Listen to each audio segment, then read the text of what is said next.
Welcome to the Geek Easy, fellow geeks. Let's open a beverage of your choice. Because tonight we will be doing another episode of Frightful Fridays and be talking about Hellhouse LLC Origins. Yes, there's something with a man. I'll put it in the notes. It's been a really long day. I just looked it up a second ago and I can't remember. My brain is fried from work today. Anyway, so this is the fourth movie in the series. The first three were actually going over the titular Hellhouse. In the first movie, it was a documentary about a group of people that came from New York City to upstate New York and opened a kind of a haunted house in the Adnan Hotel. It's a documentary looking back at that night. Documentary, and then it had footage from the team putting it together, and then cell phone footage from the night. There was a huge fire and everything. There was big controversy, and so this was investigating what happened, incorporating the footage from the people who were making the place, documenting how they're putting it together and all that. And it was a really creepy movie there was a slow burn.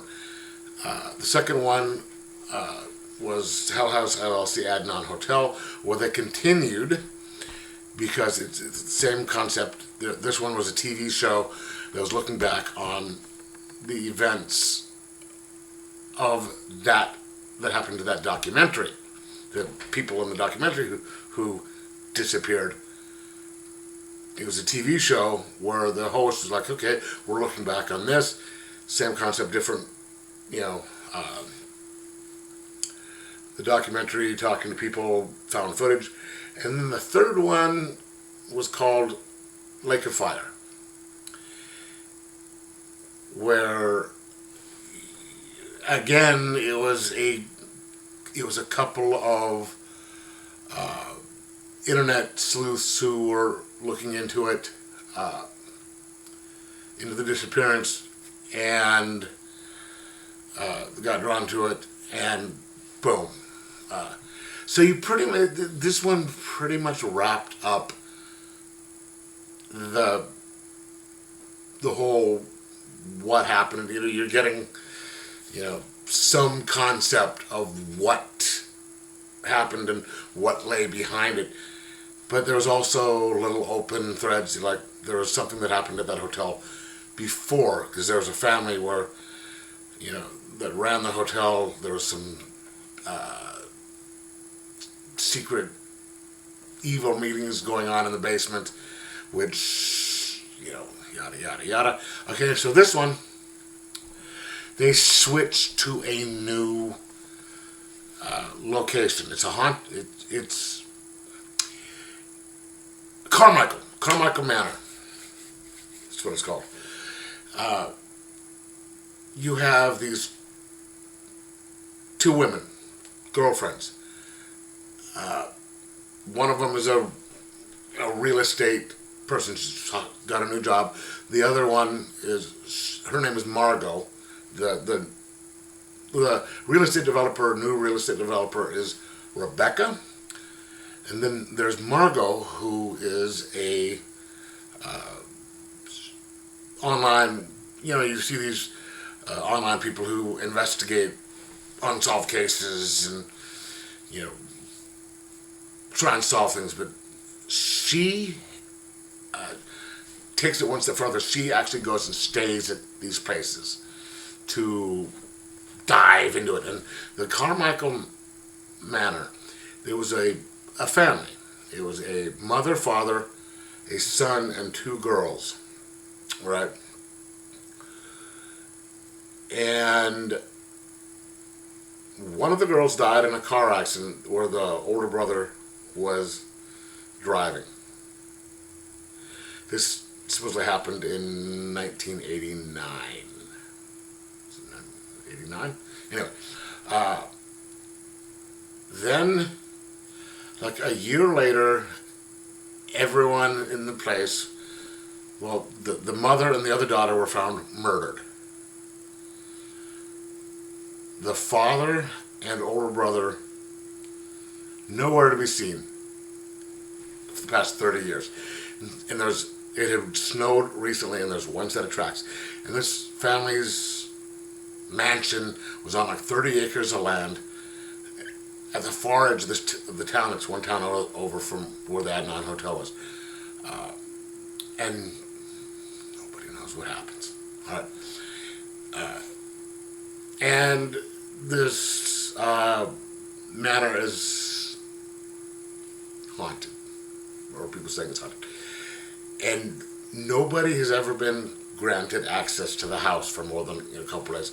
They had a couple, it was left in the family, and I guess, they'd have a person here or there stay a night and all that. But these two women managed to get it for 5 days. And the Margot was going to investigate, and Rebecca, her girlfriend, was going to be there with her to help. And they bring Margot's brother along to help. And we find out there's an ulterior motive for bringing the brother along, because he was having kind of issues. Margot had, years before, when she was a child, been at a carnival. She got separated from her parents. Some dude comes up and says, hey, he tries to take her off someplace. She's smart enough to realize something's up. She gets away. And she feels guilty because there's a whole bunch of girls who disappeared, or kids who disappeared from that location over time. So she figured she's one of the people that got away. And this is what leads her to get into this thing of investigating crimes and stuff. So they're there to try and, piece together what happened to this family. Why,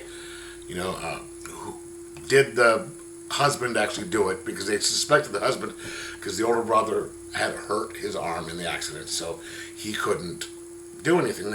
They figured husband, father, killed the mother and sister, killed the brother first, and then carried him out of the house for some whatever reason, because the brother was never found, and there's only one set of tracks in the snow.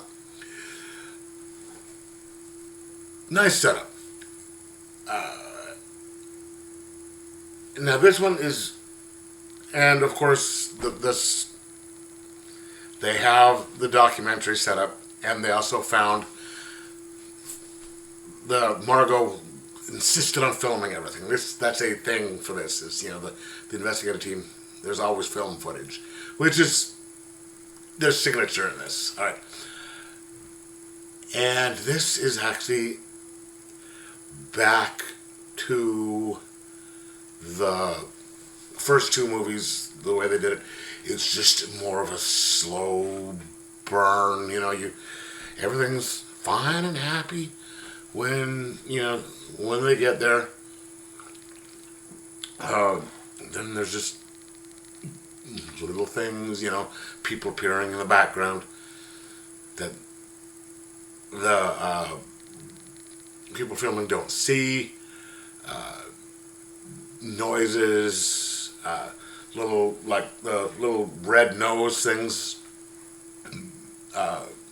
appearing in the hallway, and things are, they're starting to know just that certain things are going on, and it's freaking them out. And they're talking of leaving, and then at some points they start to and then can't You find out why the brother is there, other than just to help out.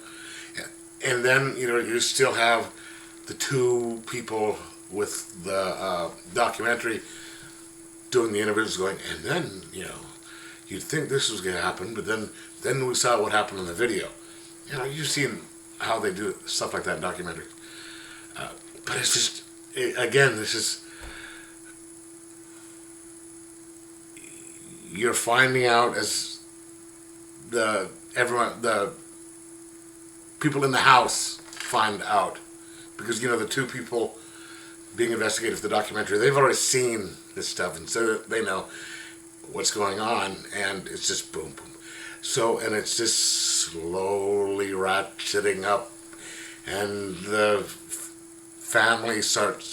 people start to fall apart, and you realize that there is a connection between the Carmichael family and what had happened at the Adnan Hotel.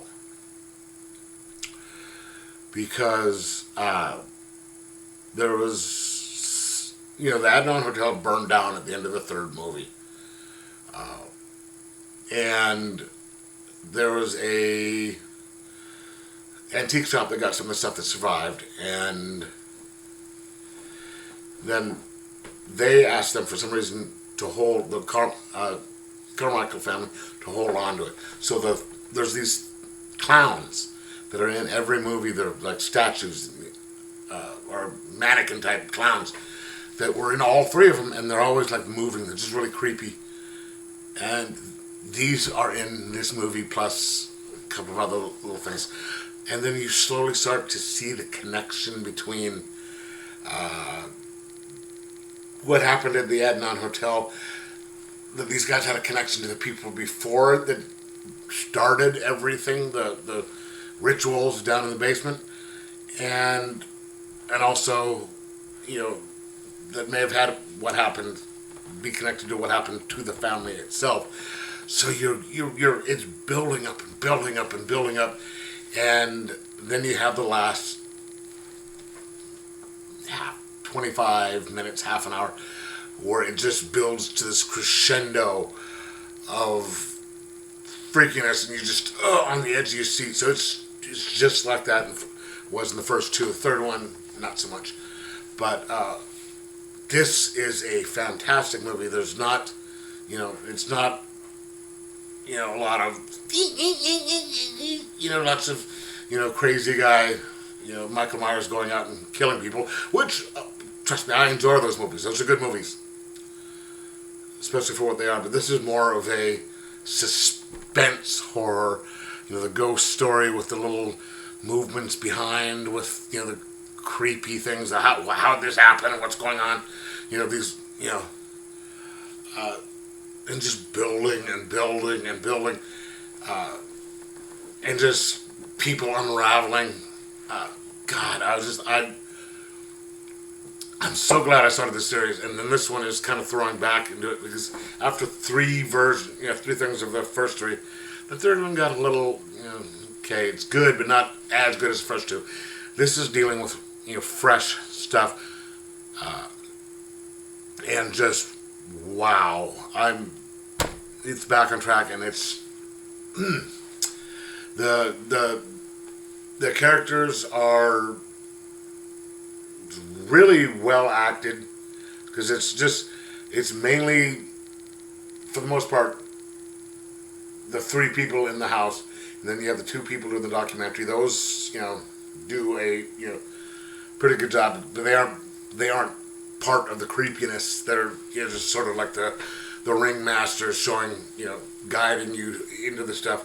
And then there's little bits and pieces from video footage of the actual, Carmichael family. But the way this movie is cut, the way they just don't really use this series, they don't use music the way they do in a lot of the other ones. Like, you've got the Halloween thing playing every time Michael shows up. You've got, certain things with the Friday the 13th.